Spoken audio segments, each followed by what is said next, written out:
اهلا بيكم ومعانا النهارده في حلقه جديده من برنامج احنا اصلا لسه ما استقرناش على اسمه، وغالبا مش هيبقى في حلقه تانية قريب. عموما جاي لي معدي عليا عادي. لو كنت معدي كنت معديه قلت اما اخد الجمعيه. بالظبط يعني، فقلنا ايه، نقعد ندردش مع بعض. والله ولا في سكريبت متحضر ولا على اصلا الله. نعرف ده ايه. والله على الله. وحشنا كنت ما انا بصراحه اقسم بالله. اخبارك ايه؟ الحمد لله حبيب خير. طريق طبعا علقه من والله القاهرة. بصراحه انا اجي لك على رموش عينيا يا الله، وانا يا جاي الله، كده يا كل الله. ما بستصعب الطريق بشوف صورتك قدامي. عامل ايه؟ الحمد لله حبيب خير. رايك يا عم في التهريج اللي بيحصل ده؟ في كل حاجه تهريج، بس تهريج بقى. شاور لي على التهريج. لا والله بجد، ايه رايك في شكل السوق حاليا، يعني الفتنس اندستري؟ ده انت بادئ من من طب نسخن الاول، فاهم؟ يلا على طول. والله بص، خليني اقول لك بقى، طالما احنا بدانا كده فولت عالي، خليني اقول لك على طول. انا دايما عندي وجهه، مش دايما عشان مبقاش متميز، بس عندي وجهه نظر مختلفه في اللي بيحصل في السوق. معظم الناس بتشوف ان اللي بيحصل في السوق دلوقتي ان كل الناس بقت مدربين، وان كل الناس بقت بتعمل اونلاين تريننج، وكل الناس بقت كونتنت كرييترز في حته الرياضه، وان اللي ملوش شغلانه بقاش دلوقتي كوتش في جيم وبيعمل كونتنت وبيطلع يقول لنا ان هو اكتر حد فاهم في الدنيا يعني. انا بشوف ان على عكس الناس ان دي حاجه فيها فايده كبيره جدا للناس اللي بيقدموا فاليو حقيقيه. بمعنى ايه؟ هقولك، خلينا نمسكها واحده واحده كده. كثره المنافسه بتظهر الكواليتي الجيد. بمعنى ايه؟ انا لو انا شخص شغال لوحدي في السوق، وخلينا نقول زمان كان ده الوضع، كان في صلاح وكان في مؤمن وكان في مثلا اسم او اسمين كمان، فكانت المنافسه قليله او شبه معدومه تقريبا. كان اي حاجه صلاح بيقدمها الناس بتتقبلها لان ما عندهاش حاجه تقارنها بيها او ما عندهاش بديل. كان اي حاجه مؤمن بيقدمها الناس بتقبلها برضو مهما كانت الكواليتي بتاعها لانه ما عندهمش بديل. فبالتالي مع الوقت ده كان بيخلي مؤمن وصلاح يصيبهم نوع من انواع الخمول او الركود شويه. انا مش محتاج اطور من نفسي لان اي حاجه كده كده بتنزل فهي حلوه، تمام؟ فده كان بيخلي الكيرف بتاعك ينزل.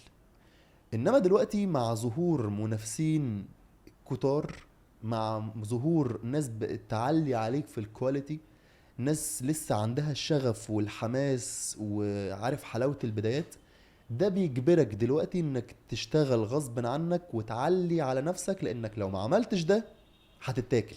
فاصبح ظهور منافسين كتير ده في مصلحتك انت مش ضدك، طبعا مع افتراض ان انت شخص اصلا عندك فاليو وعندك كواليتي. فبالتالي لما مؤمن يظهر وينافس صلاح عنده اللي يقدمه فهيعلي على نفسه، فبالتالي هيتطور. تمام كده؟ دي اول حاجه. الحاجه التانية، وجود منافسين الكواليتي بتاعتهم قليله، ده بيساعد على اظهار المنتج الكويس فعلا. بمعنى ايه؟ انا دلوقتي لو عندي في السوق موبايل واحد بس كل الناس مضطره او مجبره ان هي تستخدمه، الناس مش هتعرف تفرق هل الموبايل ده فعلا كويس ولا وحش، لانهم ما عندهمش حاجه بيقارنوا بيها. انما لما يطلع نوكيا ويطلع ايفون ويطلع اريكسن ويطلع الكاتيل ويطلع سامسونج، انا عندي اختيارات كتيره جدا قدامي وجربتهم كلهم. فلما اجي اقول ان الموبايل الفلاني ده هو احسن واحد فيهم، ده جاي عن طريق تجربه. فده ساعد الموبايل الكويس ان هو فعلا يتنجم ويظهر. فانت تقدر تبص لكل حاجه من منظور مختلف. حاجه تانية كمان اضافيه، وجود منافسين ده بيساعدني في ترويج المنتج بتاعي. ازاي؟ زمان كنا احنا اللي اخترعنا مفهوم الاونلاين تريننج، او كنا لسه بنعرف الناس يعني ايه اونلاين تريننج. الناس ما كانتش فاهمه اصلا، وانت اول حد بدأت ده في مصر كله، تمام؟ جيت بعدك وجاب ولا تاني انت اول. صلاح سليم هو اول حد عرف الناس في مصر يعني ايه اونلاين تريننج، او هو اللي بدأ فتح الباب وانا وراه على طول حبيبي يا كده. فما حدش بياخد باله قوي ايه. بالظبط. لا انت فتحت الباب وسندته لك وابتدي داخل الاول، فاهم؟ فاحنا كنا بنعرف الناس ايه هو الاونلاين تريننج. فبالتالي السوق مثلا ده فيه 100 فرد، احنا نجحنا في اقناع كام فرد من 100 بالاونلاين تريننج؟ 10 افراد. طب في 90 فرد تاني انت ما وصلت لهمش اصلا، صوتك ما وصل لهمش، او طريقتك ما كانتش ناجحه ان هي تقنعه، فبالتالي انت معاك 10% بس من السوق. انما وجود مؤمن وصلاح وسين وصاد وعين وبقيه الاسماء خلانا يبقى في 10 اشخاص بيخدموا على 100 شخص الموجودين. فانا هنجح ان اقنع 10 وانت هتنجح تقنع 10 وده هينجح يقنع 10 وهكذا. فاصبح احنا كلنا نجحنا ان احنا نقنع السوق بالبرودكت بتاعنا.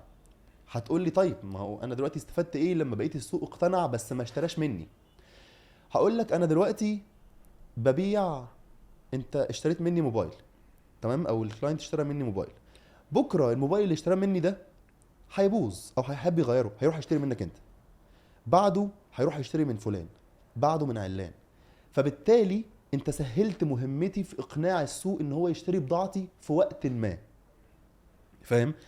فده بيخدمني انا انك بتفتح لي سوق جديد وبتسهل مهمة ان انا مش لسه هروح اقنع العميل بان هو اصلا يقتنع بالمنتج اللي انا، لا هو اوريدي اقتنع.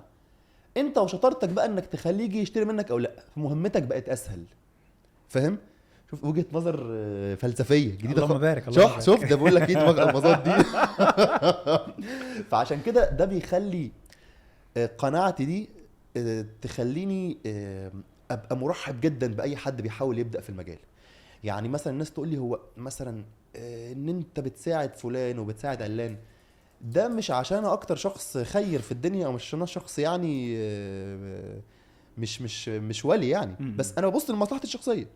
فاهم ان انا لما انت تكبر وتنجح وتلمع ده بيخدمني انا، غير ان انا طبعا بعمل ده عشان لوجه الله وفي ناس ساعدتك في البدايه، بس ده لمصلحه شغلي. انا ما ينفعش احارب، انا لو بحارب الناس اللي بتطلع يبقى انا حاجه من الاتنين، يا اما انا شخص ما عنديش حاجه اقدمها وخايف ان الشخص ده يظهر جهلي، انا ما عنديش حاجه اقدمها، فلما الشخص ده يطلع يبقى شاطر ده هيظهر جهلي انا، فبالتالي هبقى عايز احاربه. وصلت. او انا شخص لا اؤمن باقدار وارزاق ربنا، انما انا عارف ان البحر، ان المجال ده بحر واسع جدا، لو انا وصلاح واقفين جنب بعض على نفس الصخره وبنرمي سناره، انت هيجيلك رزقك وانا هيجيلي رزقي. فده بيخليك لا انا عايز السوق بكره يبقى فيه ناس اكتر واكتر واكتر، والسوق بيفلتر نفسه، الكويس هيكمل والوحش هيطلع، حتى لو بقى ترند هيطلع يوم 2 3 وبعدها هيفضي فهيختفي. وده اللي بيحصل كل يوم. احنا بادئين الحمد لله من 10 سنين، من 2014 انا وانت. شوف كم حد طلع وظهر وترند وفايرال وفرقع فتره من الفترات، ودلوقتي مش موجود، ملوش ذكر اصلا، فاهم؟ بص انا يعني وجهة نظرك انا فاهمها وتحترم جدا ومتفق معاها جدا جدا يعني.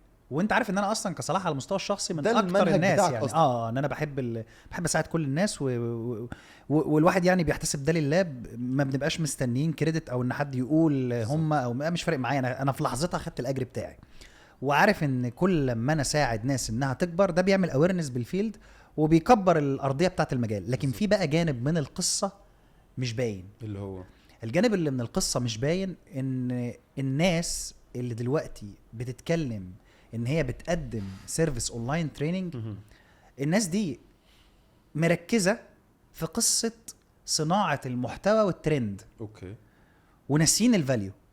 فاللي بيحصل مع الوقت ان زي ما انت بتعمل اويرنس كبير وبتكبر شريحه الناس اللي بتستخدم الخدمات الرياضيه من التدريب الاونلاين، انت بتكبر من شريحه الناس اللي عندها انطباع سلبي عن خدمه التدريب الاونلاين. مفهوم، صح. فالجانب من القصه اللي مش ظاهر، انا احب ان السوق كله يشتغل، احب ان الناس كلها تظهر، الناس كلها تكبر، الناس كلها تجتهد وتشتغل وتعمل تأثير على الارض ونتائج. انما انا كاره ظاهره الطرقعه على الميديا والفاليو صفر، لان انت كده بتضرني انا في شغلي. انت اسال اي حد دلوقتي على الجروبس قول لهم ايه رايكم في سيرفيس التدريب الاونلاين، هيقول لك الاونلاين ده نصب. صح، الاونلاين ده كده اهو، صح. تدريب الاونلاين ده نصب. طب ليه الظاهره دي ما كانتش بتتقال ايامي زمان؟ يعني ما كانش حد بيقول الكلام ده في 2014 و15 ما كانش بيتقال الكلام ده، 16 17 ما كانش بيتقال الكلام ده، بدا يتقال دلوقتي مؤخرا. ليه؟ من 4 سنين فعلا. من 4 سنين، من 4 سنين تيجي تسال اي حد يقول لك التدريب الاونلاين ده نصب. صح. انا تابعت مع فلان وفلان وفلان وفلان وفلان وفلان وشكوى بقى بتبقى ايه؟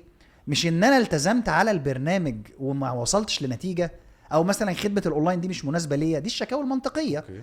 لا، ده شكواه ان انا دفعت الفلوس وما خدتش اصلا خدمه من البدايه. ما تردش أيوة، عليا. ايوه دفعت الفلوس وما تردش عليا. أيوة. دفعت الفلوس وبترد عليا كل اسبوع مره. دفعت الفلوس واتبعت لي برنامج باسم واحد تاني. دفعت الفلوس واتبعت لي الحاجه فورورد. دفعت الفلوس وحصل 1 و2 و3 ملوش اي علاقه باللي بيتقال على السوشيال ميديا. صح. والفكره ان الهصل بتاع السوشيال ميديا وان الطرقعه والترند وان انا اعمل فيديوز وان انا اكون كونتنت كرييتور هيئ للناس ان ده بيزنس. ما بص، انت فاهم؟ الناس في ناس كتير اتخدعت في ان ده بيزنس سهل. هو انا بعمل ايه يعني؟ انا صلاح بيبعت لي فلوس، بيبعت لي صورته، وببعت له دايت وتمرين، الموضوع مش صعب يعني. فده خلى دي بقت شغلانه ناس كتير ما عندهاش شغل زي ما انت او زي ما احنا كنا بنتكلم في الاول، ماشي؟ فبطبيعه الحال ده عمل سمعه سيئه للاونلاين تريننج. بالظبط. تمام كده. انت عمرك ما هتعرف تتحكم في ده ولا تمنعه باي شكل من الاشكال. انت رهانك الوحيد ان انت لما مؤمن يقرر ان هو يجي يتمرن مع صلاح يلاقي ان هي فعلا خدمه مختلفه عن اي خدمه ممكن اكون جربتها قبل كده، ماشي؟ انت مش هتعرف تمشي تقفل اكونتات الناس، ومش هتعرف تمشي تقول للناس والله يا جماعه انا مختلف، والله يا جماعه انا ماليش دعوه بيهم. بس انت يبقى عندك رهان ان الشخص اللي هيجي يجرب مره مش هيخرج من هنا غير وهو راضي ومبسوط. وهو ده راس مالك الحقيقي بقى. يعني احنا على مدار 10 سنين عندنا آلاف العملاء اللي اتمرنوا معانا، دايما هتلاقي في نسبة مش راضية. فانت دايما في خدمة الاونلاين تريننج انت عندك مشكلة ومعضلة حقيقية مش هتعرف تلاقي لها حل ولا علاج، اللي هي انك بتقدم سيرفيس، مش بتقدم منتج ملموس. يعني مثلا انت لو بتشتري مني الفنجان ده، فانت تقدر تقول لي هو لو ما تقول لي الفنجان ده وحش، هسألك هو وحش على اساس ايه؟ جالك مكسور، جالك معيوب، جالك في مشكلة. انما لما تقول لي ان خدمة الاونلاين تريننج بتاعتك مش عجباني، واقول لك ليه تقول لي مش عجباني، حاسس ان في احسن من كده. ايوه احسن من كده اللي هو ايه؟ طب يعني انت مثلا بتقيس ده على اساس ايه؟ يقول لك ما اعرفش والله، بس طريقة ردكم مش عجباني، انا حاسس ان البرنامج ده مش ماشي معايا قوي. حاسس، هو حاسس. طب هل انت بتقول ده استنادا على بيسكس، على اسس؟ لا، مش عاجبني. الراجل اللي كتب لي رد عليه قال لي صباح الخير، ما بعتليش ايموجي. انت مش فاهمني، انت بتتكلم في اتجاه تاني. انا بكلمك بقى ناس ما بتعملش ده اصلا. ما انا فاهم ما انا فاهم قصدي ما انا لسه جاي لك. ما بيردش اصلا يا مؤمن. ما انا لسه جاي لك. انا لسه جاي لك. تعال انت كده للاسماء اللي ما بتردش دي، هتلاقي اسماء في العالم المهنه او الاونلاين تريننج لسه جديده. رقم واحد، شخص لسه جديد فما عندوش ما يخسره، ما عندوش حاجه يخسرها اصلا. فبالنسبه له باشا انا هجيب 100 واحد في 1000 جنيه، الم منهم 100,000 جنيه وتمام، خلاص الشغلانه جميله كده وقضيت، واقف الاكونت بتاعي، مش فارقه. بس الشخص اللي بيقع ضحيه للشخص ده هو اللي اختار. انت يعني ايه رايح لحد ملوش هيستوري، ملوش تاريخ، وما تعرفش عنه حاجه، ورايح تدفع له سعر مقارنه بالخدمه اللي بيقدمها المفروض؟ انا في ناس بتبيع الاونلاين تريننج 300 جنيه، فاهمك. اقسم بالله العظيم. طب وان كان اسامي؟ ما دي قصه بقى تانية. ان كان اسامي ما دي قصه تانية بقى، دي شرحها يطول يعني. بس انت فاهم قصدي؟ ما هي دي بقى، هي دي. خلينا نتكلم في الحته دلوقتي الممسوكه دي. فيا اما شخص ما عندوش اللي يخسره، او شخص استسهل بقى خلاص، ما بقاش عنده حاجه يقدمها فاستسهل، تعالى ناخد العدد اللي نقدر عليه. او طمع. ما هو الاستسهال ده طمع بالمناسبه. الاستسهال ده طمع.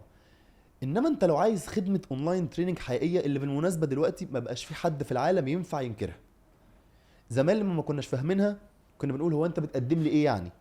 انما دلوقتي بعد 10 سنين انت دلوقتي بقيت فاهم كويس ايه هو الاونلاين تريننج، وبقيت عارف انت مستني منه ايه. فلما اجي ادفع فلوس اروح لحد معروف بقى، انا مش رايح اعيد اختراع العجله، او مش رايح اجرب في نفسي، ما يبقاش كوبس الكهرباء قدامي عريان واروح احط صبعي فيه واقول انا اتكهربت. فاهم؟ انت عندك في مصر مثلا 100 كوتش دلوقتي، حرفيا 100 كوتش اونلاين تريننج، فيهم على الاقل قول 10 اسماء يا سيدي موثوق فيهم، مع ان 100 ده خد بالك ده رقم قليل جدا، اقسم بالله دلوقتي في الاف. انا بفتح دلوقتي الانستجرام في كل سكرول بلاقي 10 كوتشز ما اعرفش عنهم حاجه. فانت عندك على الاقل 10 اسماء في مصر، اسماء موثوقه، انا عارف فلان ده موجود من سنين السنين وعنده كلاينتس وعنده ترانسفورميشنز. طب ازاي اقيم الكوتش الحقيقي لو انا ما جربتوش دلوقتي؟ ما جربتوش، ادخل اشوف فيدباك العملاء، ما تسمعش لحد يقول لك انا اجمد حد، ما طبيعي هقول على نفسي اجمد حد. فين يا باشا النتائج بتاعتك انت؟ هل انت معقول حد جامد وما عندكش نتائج؟ ازاي يعني؟ او فين النتائج؟ اعداد النتائج مش متناسبه مع الشغل اللي انت عامله. بالظبط كده. فين اراء العملاء بتوعك؟ انا دايما اسمع من العميل نفسه، فاهم؟ فدايما في كويس وفي الوحش، انت اللي عليك انك تختار. وانت كصلاح او مؤمن التحدي بتاعك ان انا لما يجي لي كلاينت بيجربني لاول مره يطلع يحلف بالخدمه فعلا. وحاجه تانية بقى، روح لواحد عنده خبرة سنين واتفرم وغلط في الأول وكان عنده مشاكل وبدأ يعالجها وصلحها، وعنده مشاكل ويصلح ويعالج وكل مرة بيتطور. واحد زي صلاح سليم بقاله 10 سنين أو أكتر في المجال ده، يا باشا ده اتفرم وجرب مع آلاف العملاء. فمشكلتك انت عدت عليه مليون مرة وصلحها وعالجها. انما ما جيش الواحد لسه بقاله اسبوعين بيقدم اونلاين تريننج واتفاجئ لما يبقى عنده مشاكل، فاهم؟ انت شركه، انت حرفيا دلوقتي شركه بدات صغيره من تحت لحد ما كبرت باحسن منظومه ممكنه تتلافى المشاكل، فاهم؟ انا عايز اعرف انت صراحه عملت فكره مختلفه في الاونلاين تريننج ساعدتني وساعدت ناس كتير ان هي تطور الخدمه بتاعتها. الفكره جات لك ازاي وايه الخدمه اللي انت بتقدمها دي؟ بص، هو ببساطه انا اللي عملته ان انا كان وانا لاعب كنت اتمنى شكل معين من المتابعه وشكل معين من المساعده والدعم في اتجاه الهدف بتاعي، ما كنتش بلاقيه.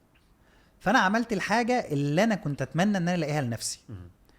الفكره كمان ان انا في الفتره بتاعه ان انا بطلت استرويد تماما وبطلت فكره البطولات والمنافسات والكلام ده كله، ما كانش في قدامي تراك غير ان انا اتمرن طبيعي. وفكره انك انت تتمرن طبيعي دي، انت فاهم يعني ايه كويس ان انا اقعد استنى بالشهور جرامات اهو. ما انا بقول لك، فاهم قصدي؟ فانا كنت محتاج ان انا يعني اخد تجربه مختلفه، عايز اهداف تدريبيه، عايز حاجات كمان جنب الشكل وجنب الفورمه وجنب فكره التنشيف تشجعني ان انا استمر، حاجه سريعه اشاور لنفسي عليها انها بتتطور من شهر لشهر واحس فرقها على طول. فايه الحاجات اللي ممكن ترصدها وتبقى تجربه ممتعه تربطك بالرياضه؟ القوه، المرونه، ان اطور القوه، الموبيليتي بتاعتي، اطور المرونه، اطور كفاءه القلب والرئه، اطور السرعه بتاعتي، اطور الكلام ده كله. دي حاجات هلمسها على طول في في اسبوع 2-3، مش هحتاج شهور بالظبط. فكان اللي تشالنج بقى بالنسبه لي ايه السيرفيس اللي تتعمل وازاي تتعمل وازاي يتم التنسيق ما بين اصلا الاقسام دي، وازاي ان انا امشي كذا هدف تدريبي بالتوازي مع بعض بدون ما حاجه تاثر على حاجه، وايه الموديل اللي انا هقدم نفسي بيه. لان انا ما ينفعش اوعد الناس ان انت هتبقى بطل كمال اجسام وانت بتجري 21 كيلو مثلا. صح. يعني مش هينفع اعمل اوعد الناس بوعود مستحيل تحقيقها، ملهاش علاقه بتحقيقها. فانا لقيت اصلا سبحان الله اللي انا نفسي اعمله ده، انا بحب الجري وبحب الحاجات دي، لقيت ده اتجاه عالمي اسمه الهايبريد اثليت.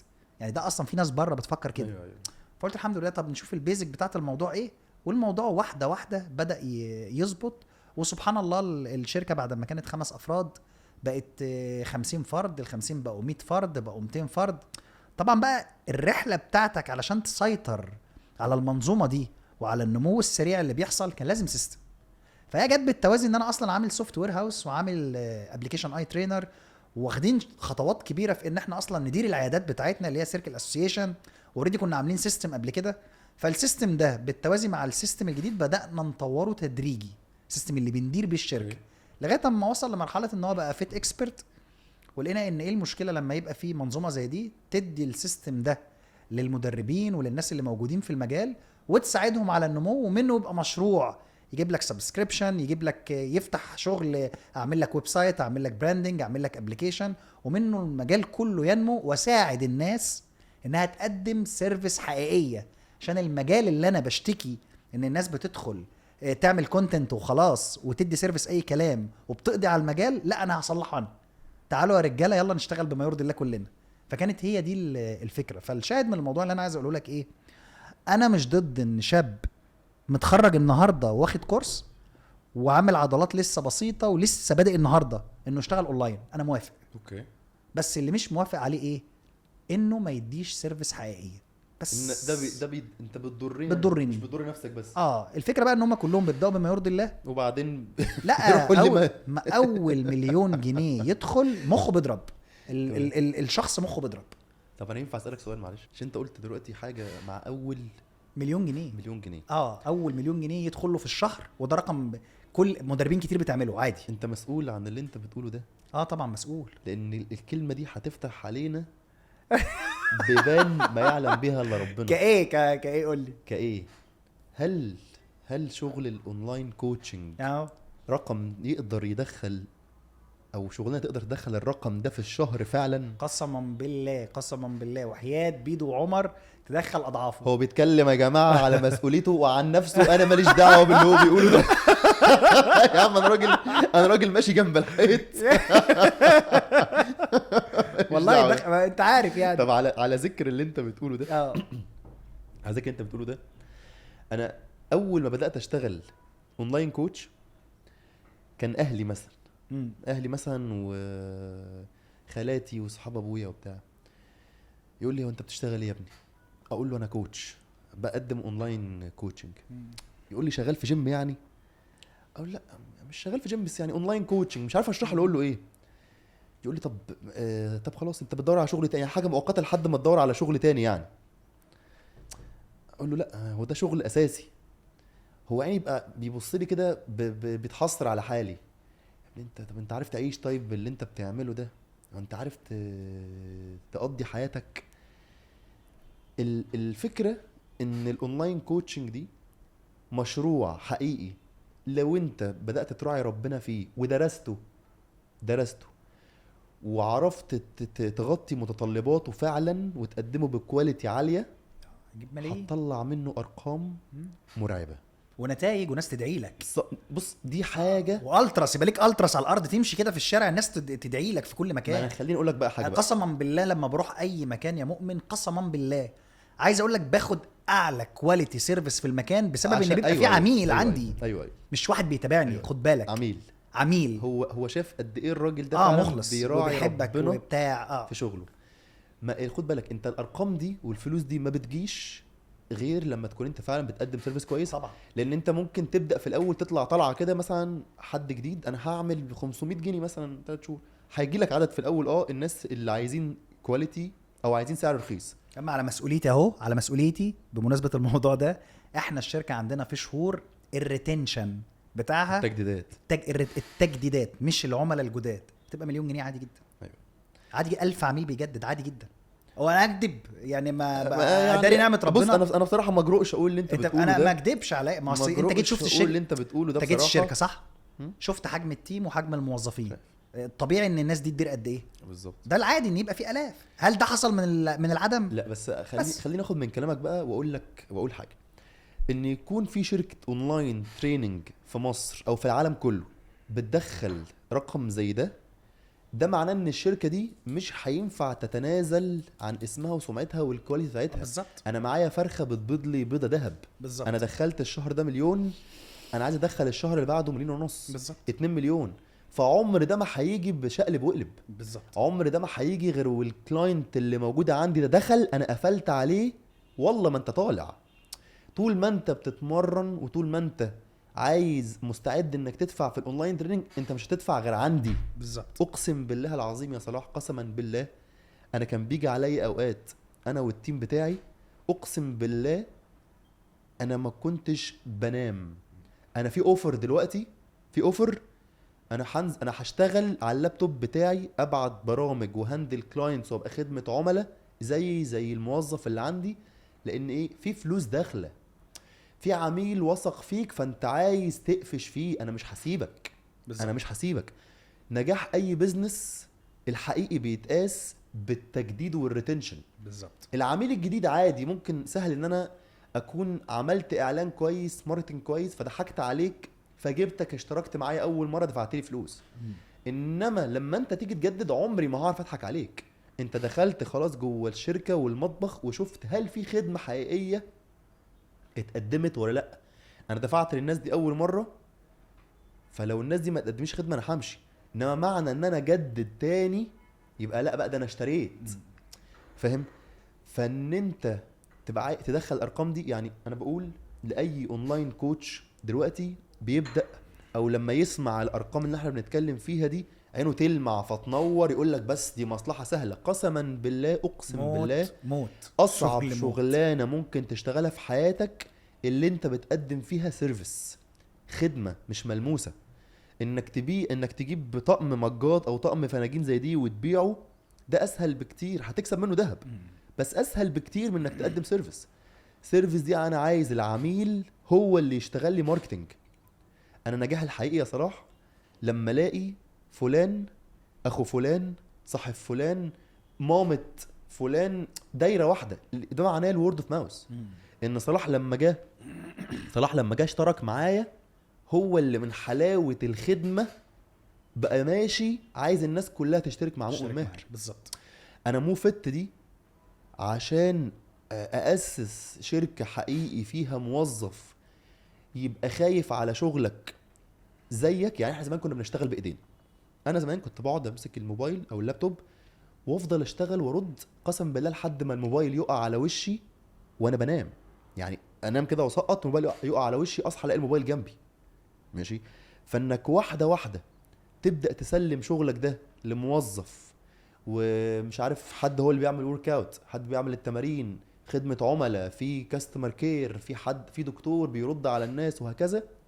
ده جا بطلوع روح، وجا بعد ما انت وقفت براند على رجله اسمه مؤمن ماهر او صلاح سليم.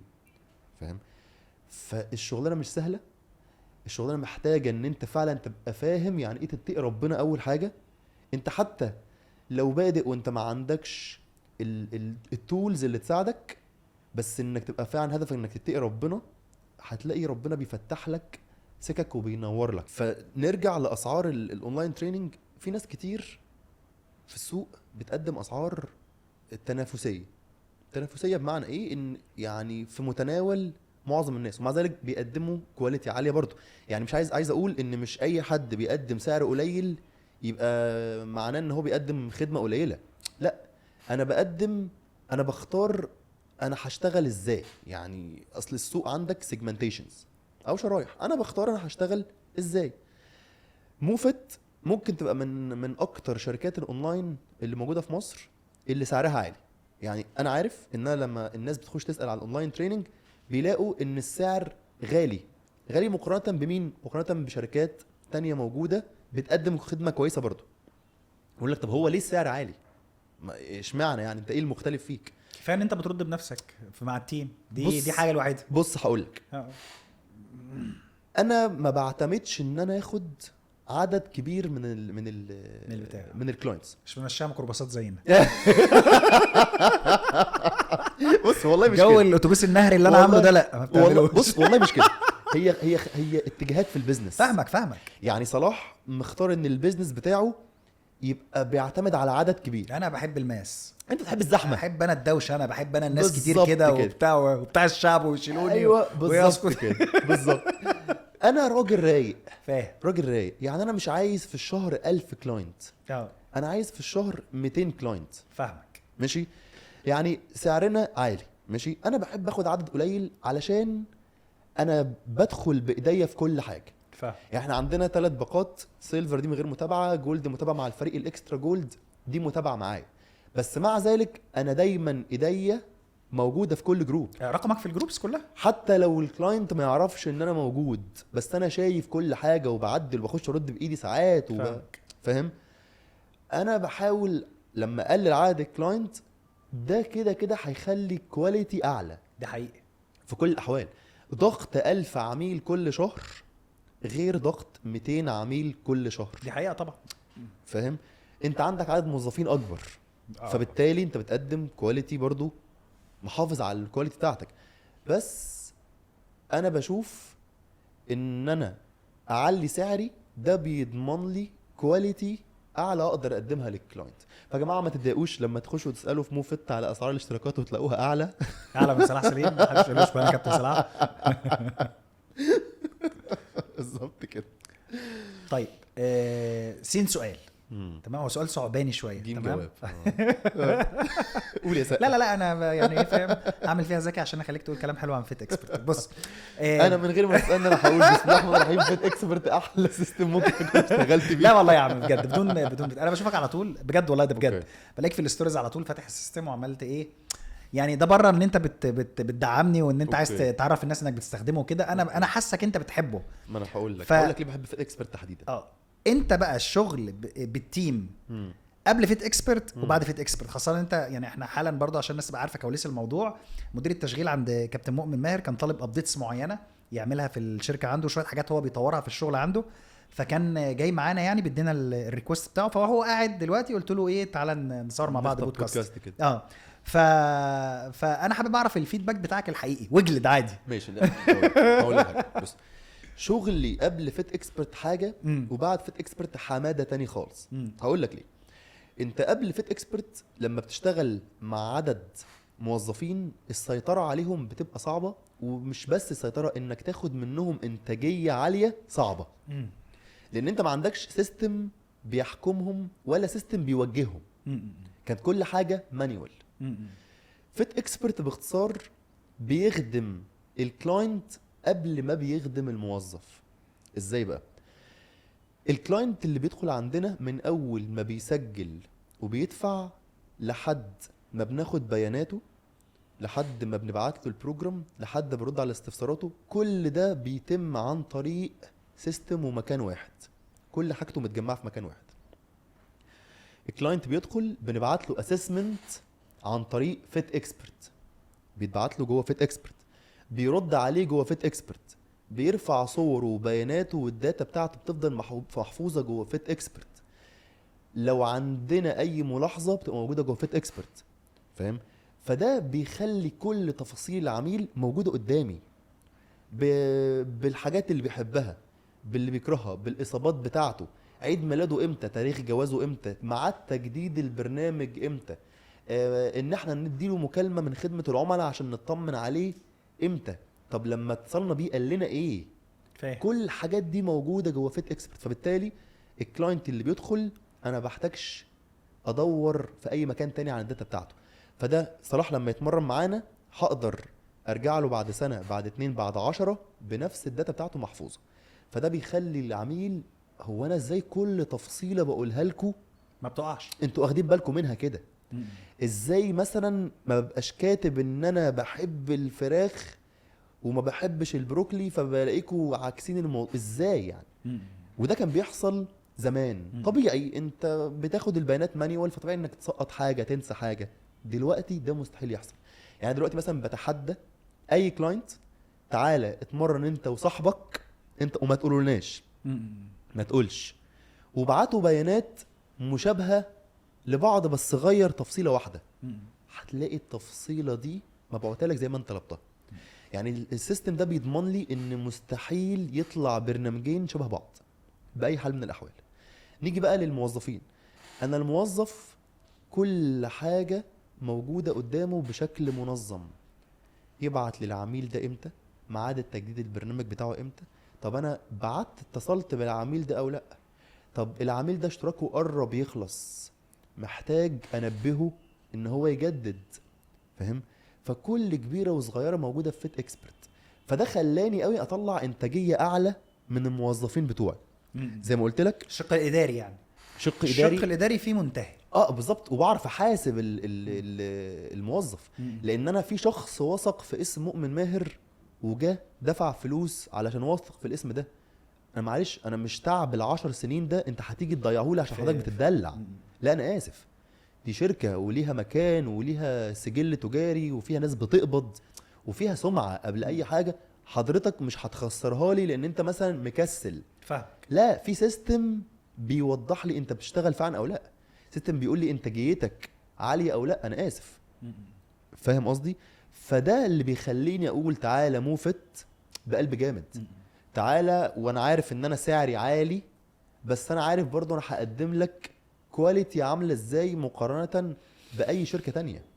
فاهم؟ لان كلمه شركه دي بقت موجوده كتير. ايوه يعني كل الناس دوقتي يقول لك تعالى في خدمه عملاء، عندك دكاتره، عندك موظفين، عندك ناس الكلمه فقدت معناها. بس انت مش ككلاينت مش هتعرف تقيم فعلا غير لما تيجي وتجرب بنفسك. وانا ببقى عارف ان الكلاينت اللي هيدخل عندنا والله ما هيعرف يجرب اي شركه تانية. انا بقسم بالله انا برفع ايدي برفع ايدي كتير في وش الكاميرا في الراجل اللي بيصورنا متضايق. فانا عارف ان انت والله ما هتعرف تجرب خدمه تانية. فاهم؟ طب والشق بقى احنا اتكلمنا دلوقتي كفيت اكسبرت في الشق الاداري. اوكي. هو ده حاجه من اللي بيعملها. ماشي. انما القصه بتاعت بقى الكرييشن بتاعت الدايت والورك اوت دي قصه تانية خالص. دي ايه رايك فيها؟ لان خد بالك برضو في ناس بتتابعنا بيبقى لسه مدرب مع مثلا 5 عملاء، بيبقى فاكر ان فيت اكسبرت ده الشركات محتاج عدد كبير. لا هو معمول اصلا ان لو انت معاك 3 عملاء ينفع تبدا بيه. ايه رايك في الداشبورد دي هقول لك في الكرييشن ممكن تفرق في ايه او فرقت معايا في ايه. انا التيم اللي معايا كلهم اوريدي يا اما اخصائيين تغذيه او دكاتره تغذيه، دكاتره علاج طبيعي او اخصائي علاج طبيعي، حد متخصص في مجاله في كل الاحوال. ففي كل الاحوال لما كان بيجي يعمل دايت او تمرين هو كده كده بيطلع حاجه بيرفكت، حاجه هو دارسها. بس الموضوع مع فيت اكسبرت بقى اسهل وسهل عليه الموضوع. ليه بقى؟ البروجرام بتاعت الدايت اللي بقت تتعمل دلوقتي بقت تتعمل من جوه فيت اكسبرت وفقا للانبوتس اللي انت حاططها. انت حاطط بيانات معينه. انا شخص فيجن، فبالتالي فيت اكسبرت بيدخلني على الكاتيجوري بتاع الفيجن. طب انا فيجن بس عايز اكل 180 او انا بقرر ان انا بحط له 200 جرام بروتين، 200 جرام كارب، 50 جرام دهون. كل حاجه بقت متجمعه قدامك كله عن طريق سيستم. الشخص دلوقتي ما بيحتاجش يطلع يعمل ده مانيوال، لا هو بيعمله جوه السيستم. فده بيطلع لك نظام دايت 100% ما يخرش الميه وسريع وبسرعه. الوقت اللي كنت بستهلكه عشان اعمل بروجرام واحد بس للكلاينت دلوقتي ممكن اعمله لخمسه كلاينتس، لان انا بخش على سيستم تك تك اختار اختار اختار اختار اختار اختار. وقبل ما ابعت البروجرام للكلاينت السيستم اصلا بيقول لي هل البروجرام ده صح وفقا للحاجات اللي الكلاينت اختارها او لا. يعني انا لو كلاينت مثلا قايل لي انا مش عايز اكل لحمه، مش هتعرف، مش لاقي الاوبشن اصلا، واخترت لحمه للكلاينت مش هيطلع اصلا. فده قلل الاخطاء اللي بقت تطلع، وقلل كمان المتابعه. كده كده احنا بنتابع، بس انا بتابع علشان دي حاجه انا مش هعرف اطلع بروجرام غير وانا عاملها، بس انا عارف ان مش عليها اخطاء. وفرت مجهود حطيته في حاجه تانية. بالظبط كده. احنا هنبيع مود بعد اللي هو بيقوله ده. لا اقسم بالله يشهد ربي على اللي انا بقوله ده.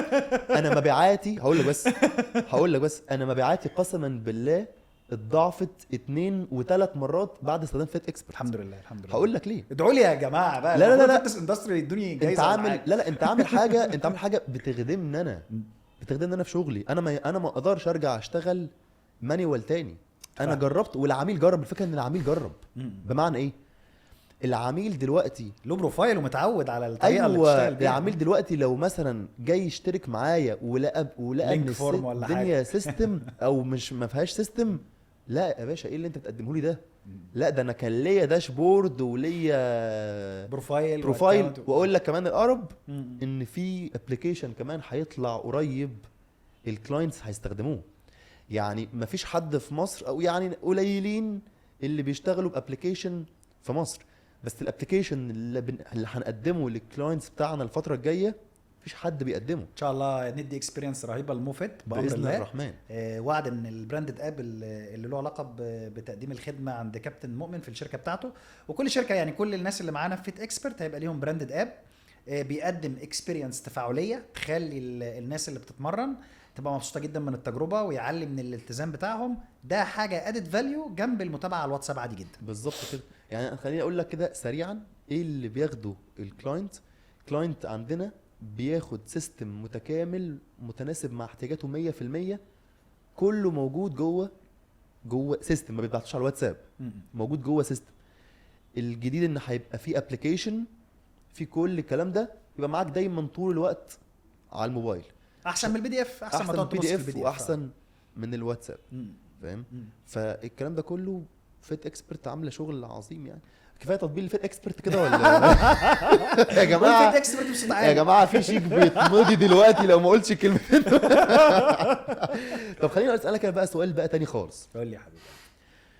انت دلوقتي يا ابو صلاح عندك كود بيس ما شاء الله عليك، عندك اس اس تي، عندك فيت اكسبرت، عندك شركه ماركتنج، لا عندي اي ترينر كمان. عندك اي ترينر. ده طفره. مم. وعندك سيركل اسوسيشن العيادات والاكاديميه. ايوه، وعندك جنب ده خالص الشغل الاساسي. لا لسه انريتش. لسه انريتش يا جماعه، اقسم بالله ناسي، اقسم بالله ناسي. اللهم ليها صل فرع على النبي. هنا وفرع في طنطا. وعندك شغل العطاره الاساسي. العطاره ده الاساسي اللي انت لحد دلوقتي بنزله. بتنزل فيه شيفت. يعني احنا هنخلص تصوير البودكاست أروح ده هتنزل شيفت العطاره. اروح بقى فلفل وكمون الساعه يعني كمان نص ساعه. ايوه بيبقى فلفل وكمون، فاي حد معدي كده في شارع جلاء يعدي على بصراحه ياخد فلفل اسمر. انت ازاي يا صلاح بتعرف تعمل الكلام ده؟ وهسالك سؤال بقى ايه مش صعباني، وفواني يثير الجدل شويه كده. قول لي. اشتغل 16 ساعه في اليوم. عمنا صلاح ابو المجد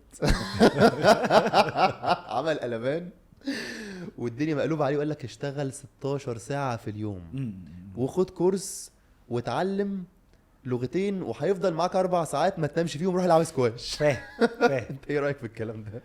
بص وتطبيقه العملي عليك ازاي؟ بص هقول لك على حاجه. هي الفكره كلها انت عايز ايه. هي دي اهم حاجه. انت عايز ايه واهدافك ايه ومفهومك اصلا عن النجاح ايه وايه المريح بالنسبه لك. اصل انت قصتك انت وتجربتك غير باقي الناس. في واحد بالنسبه له هو الحياه بتاعته الجميله ان هو يروح يشتغل اي شغل 8 ساعات الصبح ويروح يصلي ال5 فروض بتوعه ويقعد مع اهله شويه ويعيش حياه بسيطه جميله هو يساب عليها وهيتحاسب يوم القيامه على الصلوات وعلى علاقته باهله وقد ايه الراجل ده كان مؤثر وايجابي، وان شاء الله ان شاء الله ان شاء الله يدخل الجنه عادي خالص. خلاص. واحد تاني في الدنيا هو نفسه ان هو يعمل تاثير اكبر، نفسه يفتح ابواب رزق، عنده احلام هو وعنده طموح وعنده ده طبيعي محتاج قدر معين من البذل والعطاء مختلف.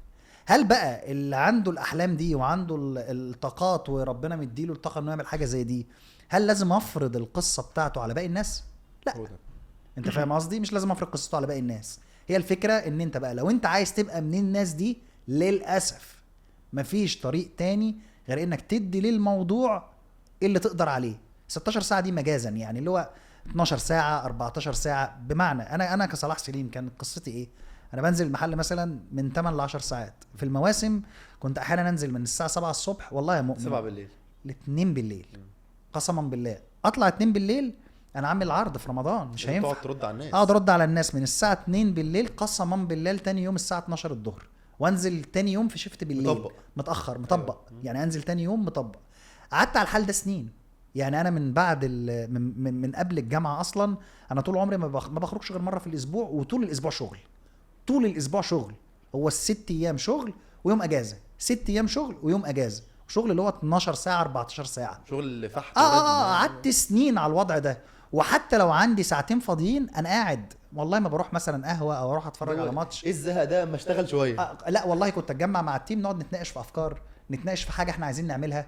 طب جالي مثلا مردود معين ابدا اخد ريسك، استثمر في حاجه، اعمل حاجه. فالحياه كانت كلها اكشن وبذل وعطاء ومجهود. لو حكيته لحد هيحس ان انا بأفور. انت تأفور. هيحس ان انا بأفور. خليني اخد من كلامك واقول لك بقى حاجه. الغلطه الوحيده في ده وبالك صلاح جاري اصلا. انا هقول صلاح صديقي يعني صلاح صديقي. فاحنا بنتكلم في رأي في رأي مختلف. مش معنى كده ان احنا بنهاجمه، طريق مختلف. بس انا بشوف ان المشكله الاكبر في تعميم ده على كل الناس او تصدير صوره النجاح في قالب واحد زي ما انت قلت. انا عشان ابقى شخص ناجح لازم اكون صاحب شركه ومؤسسه وعندي موظفين وانتربرنور وبشتغل 16 ساعه في اليوم وباخد كورس انجليزي وبعدها كورس فرنساوي وبعدها بطلع من الشغل ده لو انا ما عملش كده يبقى انا مش ناجح. وبحكم على ايه ده هو انت شخص عادي، انت موظف بتخلص شغلك من 8 ل 4 وتروح تتمرن ساعه وتقعد مع اصحابك وعيالك ساعتين وتنام. ايه يا عم الحياه دي معقوله؟ انت ازاي كده؟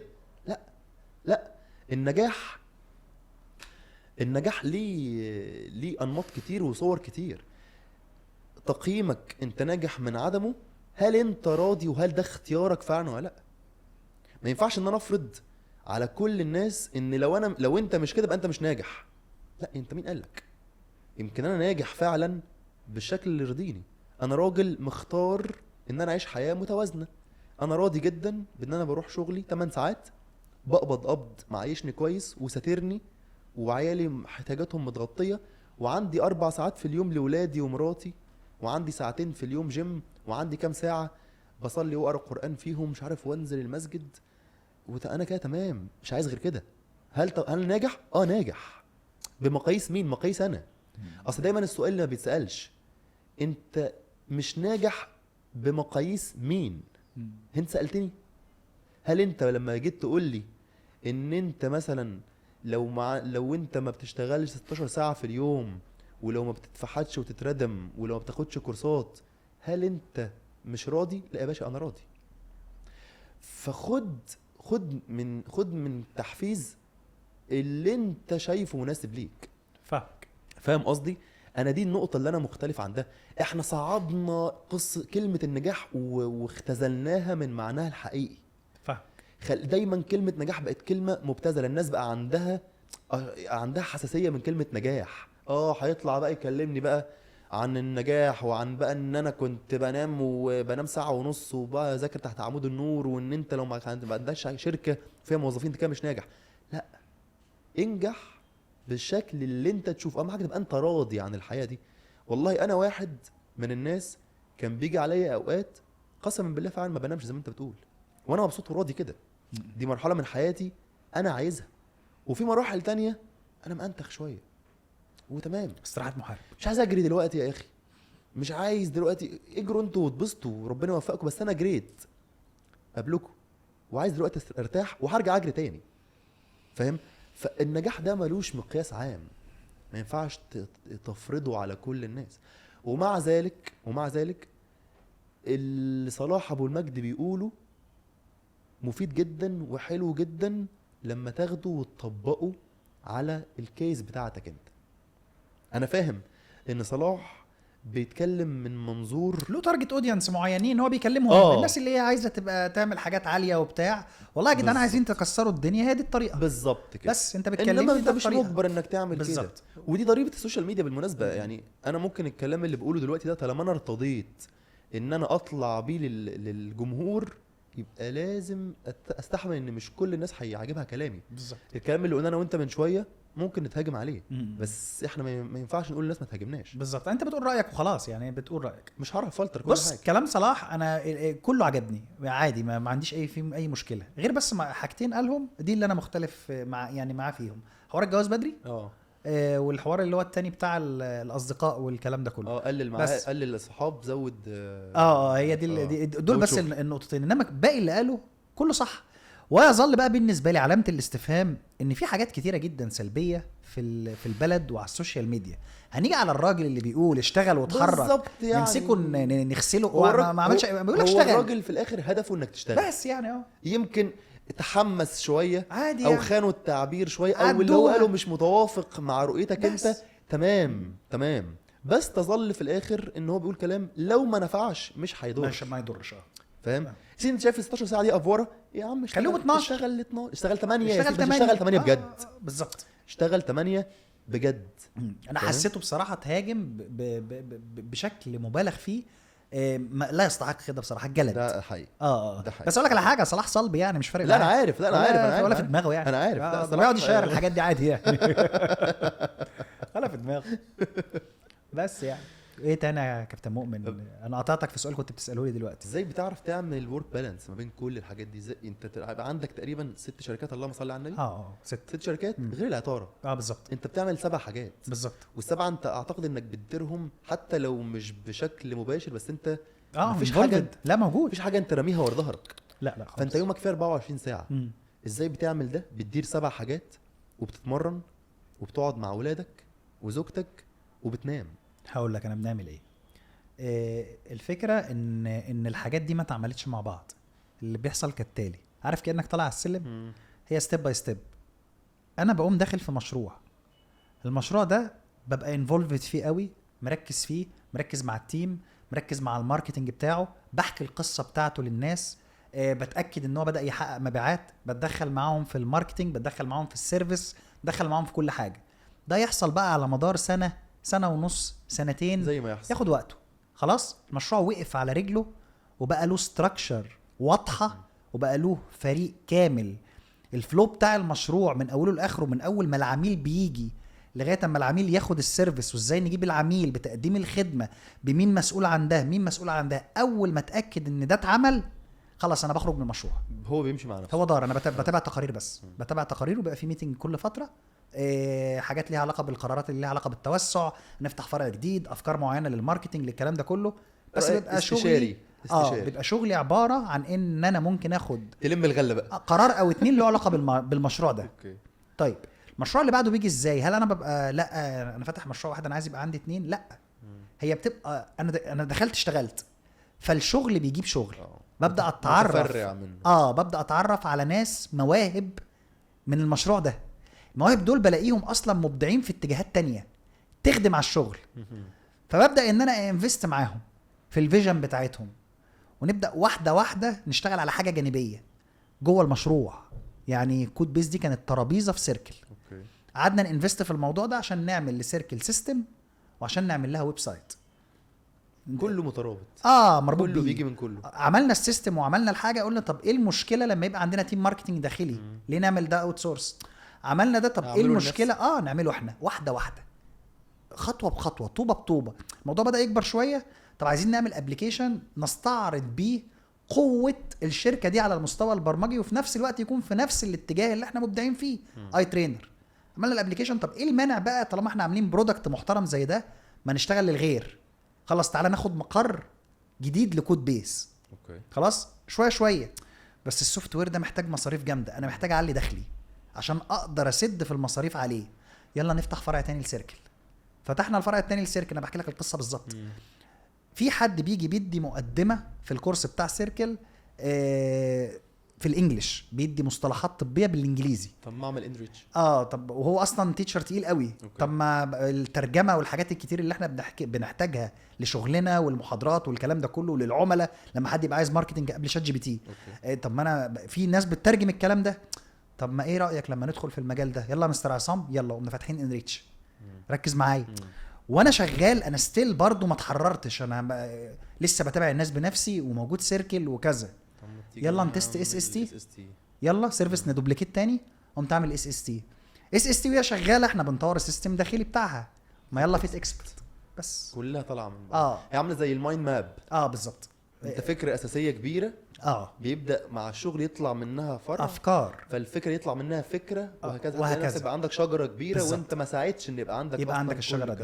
القصه اللي انا بحكيها لك دي حصلت على كام سنه؟ حصلت من 2018 لحد النهارده 6 سنين.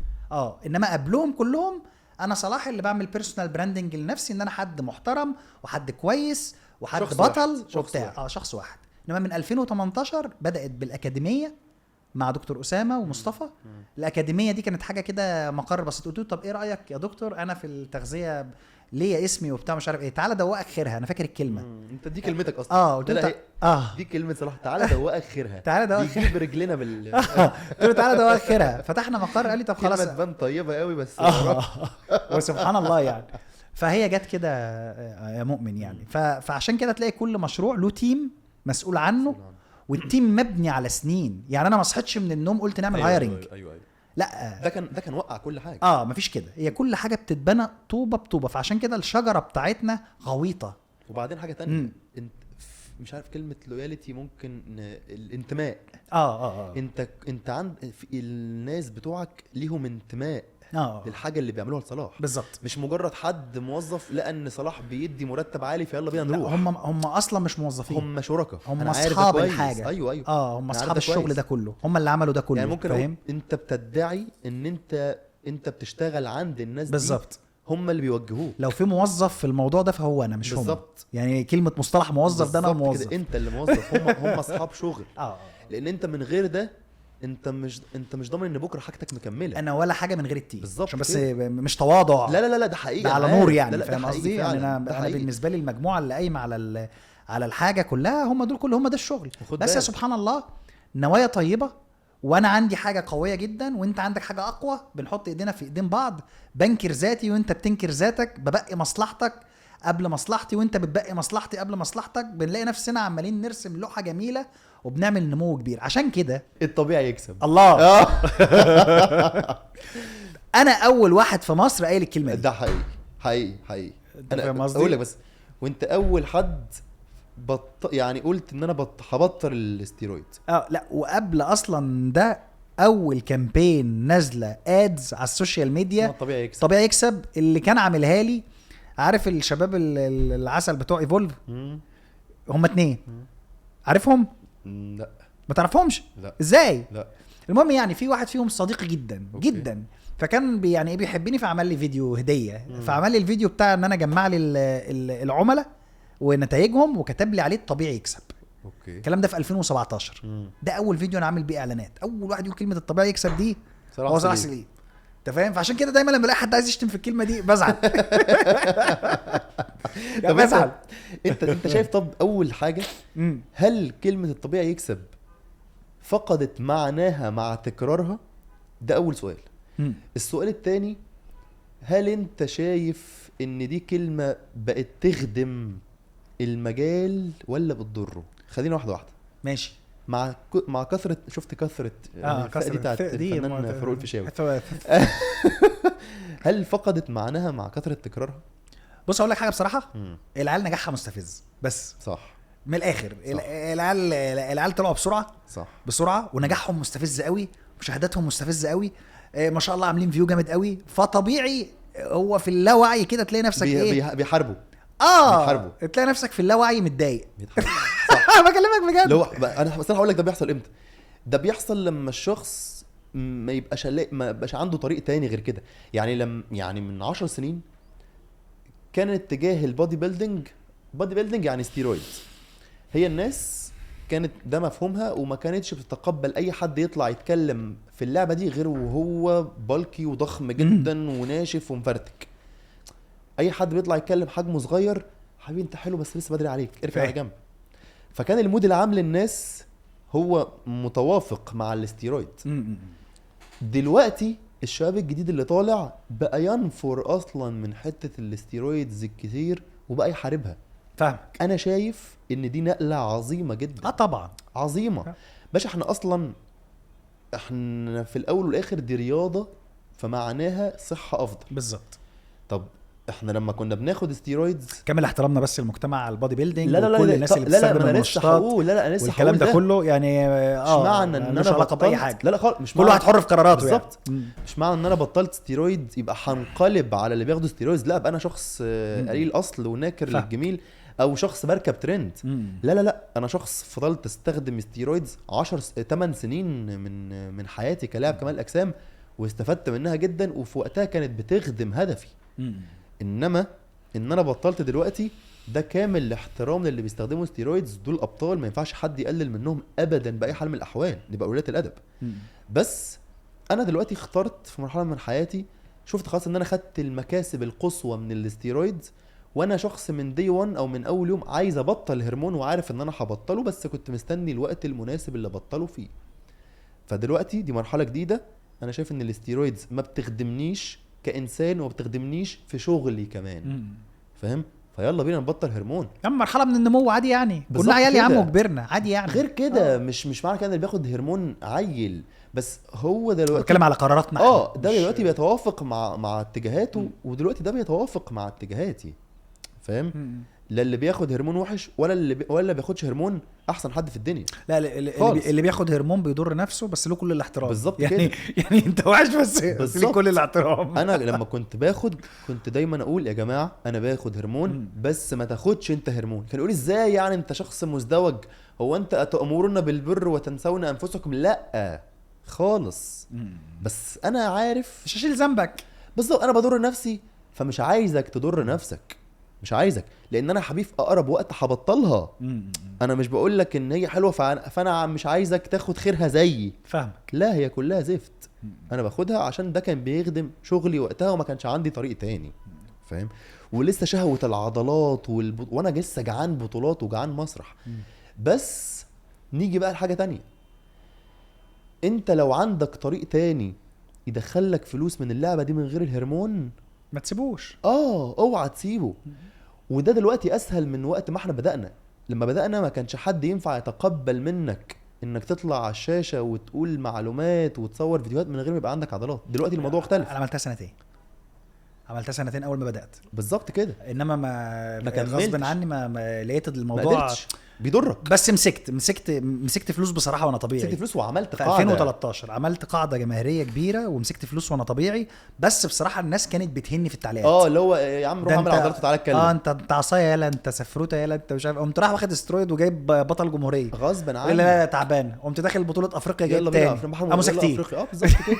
بالظبط كده. قمت مبطل. بص انا كان هدفي ان انا اخد بطوله كبيره. انا عمر ما كان اولمبيا فاكر.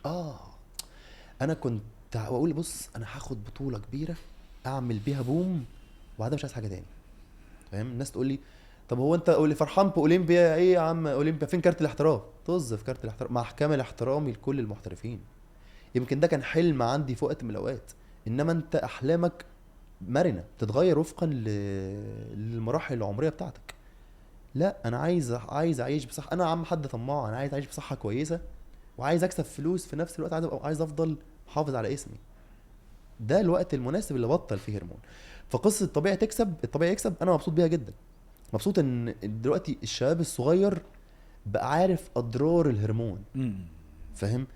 وبقى فاهم ان انا مش لازم ابقى بالحجم ده اصلا عشان خاطر ابقى لاعب كمال اجسام.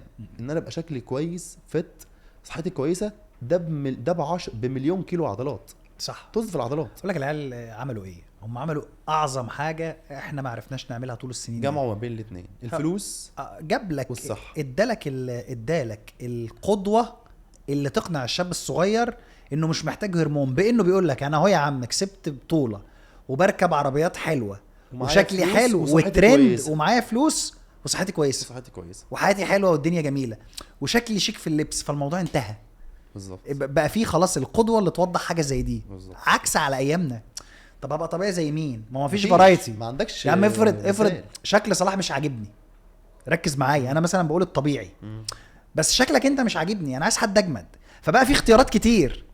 مش عاجبك هشام، في اسامه، في حسام، في عبده، في انفورما، فاهم؟ في كله بقى اختار في الفيزيك، في الكلاسيك، في الضخم، في الكبير، في السن، في الصغير، في كل حاجه.